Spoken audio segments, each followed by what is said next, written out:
పడుకుంటారు. తల్లి పనులు చేసుకుంటూ ఉంటుంది. స్కూల్కి టైం అవుతుంది అని నిద్రలేపుతుంది పిల్లలిద్దరిని. పిల్లలు లేవంటారా, స్కూల్కి టైం అవుతుంది. మేము కాసేపు పడుకుంటామమ్మా, ఈరోజు స్కూల్కి వెళ్ళము. ఎందుకని వెళ్ళరు స్కూల్కి? ఈరోజు హాలిడే కూడా కాదే. అమ్మా, ఈరోజు తెలుగు భాష దినోత్సవం అమ్మా. ఏవేవో స్పీచ్లు చెప్పి బోర్ కొట్టిస్తారు. దానికన్నా ఇంట్లో ఆడటమే బెటర్. పేరుకే ఇంగ్లీష్ మీడియం స్కూల్ కానీ తెలుగు భాష దినోత్సవాలు చేయడం ఏంటో అర్థం కాదు మాకు. అసలు తెలుగు అనే సబ్జెక్టే తీసేస్తే బెటర్ అమ్మా.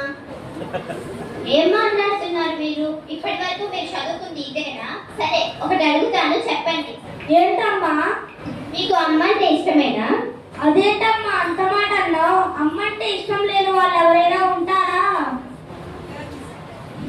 అమ్మ అంటే ఇష్టం లేని వాళ్ళు ఎవరైనా ఉంటారా? 6వ తరగతిలో అమ్మ ఒడి అనే ఒక పాఠం ఉంది. అందులో ఎంత బాగా రాశారో అమ్మ గురించి బాడిగ వెంకట నరసింహారావు గారు. మీకు అమ్మ అంటే ఇష్టం ఉన్నప్పుడు మరి అమ్మ భాష అంటే కూడా ఇష్టం ఉండాలి కదా. అమ్మ భాషనా అంటే తెలుగేనా అమ్మ? మాట్లాడటం ఇష్టమే గాని రాయడం, చదవడం, వినడం బోరమ్మా.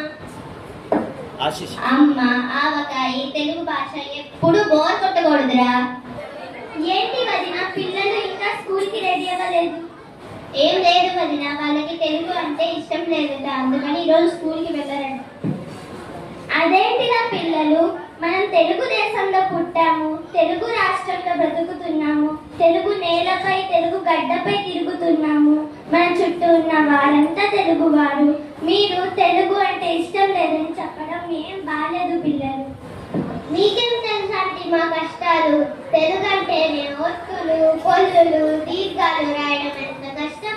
ఇంకా బయట కానీ చుట్టాలు కానీ స్కూల్లో కానీ తెలుగులో మాట్లాడితే చీప్గా చూస్తున్నారు. వీళ్ళేంటి తెలుగులో మాట్లాడుతున్నారు, స్లమ్ ఏరియా అనుకుంటా, పూర్ ఫ్యామిలీ అనుకుంటా అని ఎగతాళి చేస్తున్నారు. అందుకనే తెలుగుని మేము అవాయిడ్ చేస్తున్నాం. అంతలోనే తెలుగు ఉపాధ్యాయుడిగా పనిచేసి రిటైర్ అయిన పిల్లల తాతగారు వస్తారు. ఇంకా పాఠశాలకు సిద్ధమవ్వకుండా కబుర్లు చెప్పుకుంటున్నారు. ఏం లేదు మా దగ్గర, వీళ్ళు తెలుగులో మాట్లాడితే చీప్గా చూస్తున్నారని తెలుగు మీద ద్వేషం పెంచుతున్నారు. వీళ్ళకి ఎలా సర్ది చెప్పాలో నాకు తెలియడం లేదు. పిల్లలు ఇలా రండి.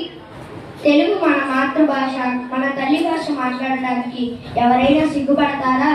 ఏ భావాన్నైనా అలవోకగా వ్యక్తపరిచే ఒకే ఒక భాష మన తెలుగు భాష.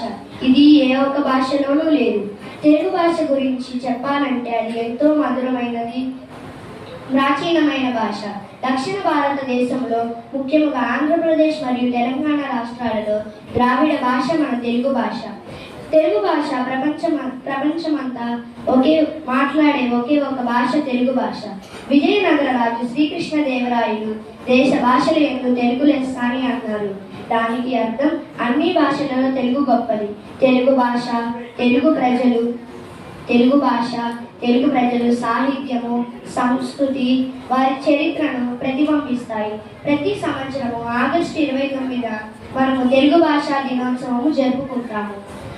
అది తెలుగు కవి గిడుగు వెంకట రామమూర్తి గారి జయంతి సందర్భంగా జరుపుకుంటాము. తెలుగు లిపి గుండ్రంగా మరియు వక్రంగా కూడిన అక్షరాలతో ఉంటుంది. తెలుగు నేర్చుకోవడం సులభం. తెలుగు మాట్లాడే వాళ్ళు ప్రపంచమంతటా ఉన్నారు. తెలుగులో జాతీయులు, సామెతలు ఉన్నాయి. తెలుగు అభివృద్ధి చేయడానికై ఎన్నో ప్రయత్నాలు జరుగుతున్నాయి. ఇప్పటి నుండి అది మీతోనే మొదలవ్వాలి. ఎవరు అడిగినా కూడా నేను తెలుగు బిడ్డనని గర్వంగా చెప్పుకోవాలి. అలాగే తాతయ్య, మీరు చెప్పిన